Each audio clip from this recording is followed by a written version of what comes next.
Shalom family. So today I wanted to discuss and show something that, anyone can research really. If they actually, got over their personal feelings and attachments to places, that has nothing to do with them. Alright, and if they took the time to actually, do some research. The same way, I did this video and found these articles and the videos that you're about to see. You could have done this as well. But you have to admit to yourself that you wanted to be linked to these foreign places instead of your real homeland.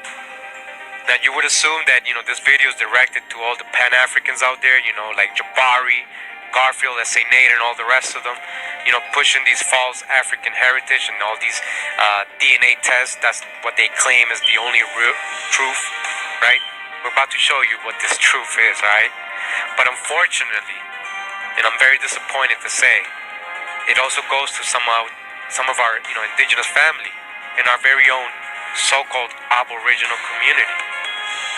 Basically I just realized, based on comments I get, that they still believe in taking DNA tests, kids, to basically determine what tribe they come from, instead of actually doing real genealogical work. Alright? I know brothers out there who base their indigenous claims, or they claim that they're Indian after doing a DNA test. Yeah. So they're going with that very low percentage they receive back. Native American 1.2 here, Lumbee 1.2 this, 1.2 Abenaki, and 1%, whatever it is, Mohawk, whatever. So they do their DNA test instead of doing genealogical work. They get these little percentage results, and that's what they're running with right now. Alright? And again, I'm very disappointed at this. And I'm sorry you feel a certain way about this video message. I don't want you to take this personal, but it's like a total slap in my face when I realize this is actually happening within our American indigenous community. Brothers who've been watching my videos, supposedly following me for so long, see them interacting in these chats and all that, and I come to realize they're taking DNA tests to determine what tribe they come from, instead of doing their real genealogy, right, with real census, real marriage, death, birth certificates, right? They're going with entertainment, alright? So let's just get started. DNA testing can determine where in Africa our forebears were from. Among those using the test to trace their family's past, Spike Lee, Oprah Winfrey, and actor Isaiah Washington, one of the stars of Grey's Anatomy. Brother Washington, your mitochondrial DNA is quite common among the Mende and Temne people in Sierra Leone.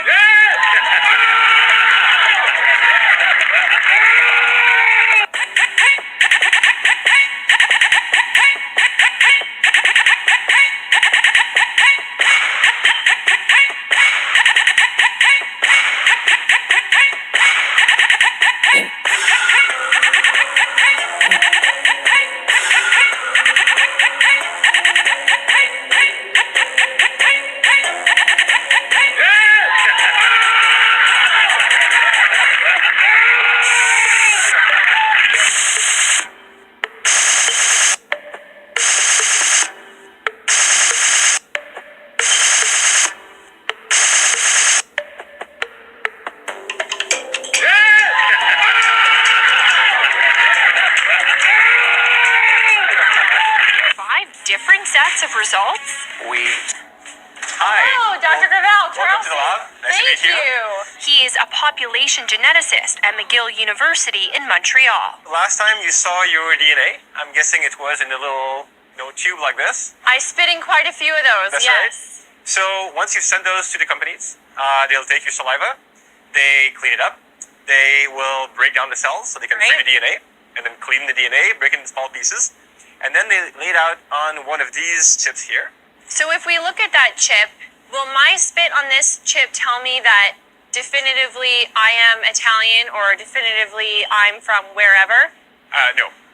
There's a lot of steps that go in between. Okay. A lot of statistical interpretation and models. Okay. And whose genome your genome is being compared to. It's not 100% sure. So statistics tell us in our model what's the best situation. It is a statistical guess. Yeah. It's an informed guess, but it's never a 100% sure thing. Okay. Timothy Caulfield is a health policy professor who studies the Ancestry business.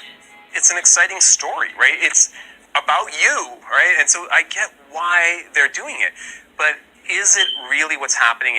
Can they really be that accurate? I think they're selling something that isn't really supported by the science. What do you think about the messages that are being sent to consumers? I think it's misleading. These companies are really trying to push the idea that this is scientific, right? They are using scientific language and they present it in a way that looks very sciencey and precise. Caulfield says what people are really buying is entertainment. I think it's recreational science. They can have a little bit of fun with this stuff. Don't take it too seriously, but know that you are just getting some information that is an approximation of how your DNA compares to other people. It's not tracing back your heritage. Back in Montreal, Gravel agrees. These specific percentages should not be interpreted as definitive, here's your percentage ancestry from this place. That's not that. No. Yeah. Get this. Over at Living DNA, in the fine print, the company admits some of its results are guesses. We highlight the sources of your ancestry which are likely to be present, using our best guess of the exact source. The deeper I go, the more questions I have. And at 23andMe, their guesswork isn't apparent until we stumble upon this. Select confidence level. What? Why does it say 50%? Does that mean you're only 50% sure what you told me is right? Yeah. That's what it Is that says. what it means? Yeah, or at least 50%. That seems shocking. Only half sure? Yep. Do you think that most people know that? No. I would like it if they presented their uncertainties more clearly. That's right. 50% confidence is 23andMe's default.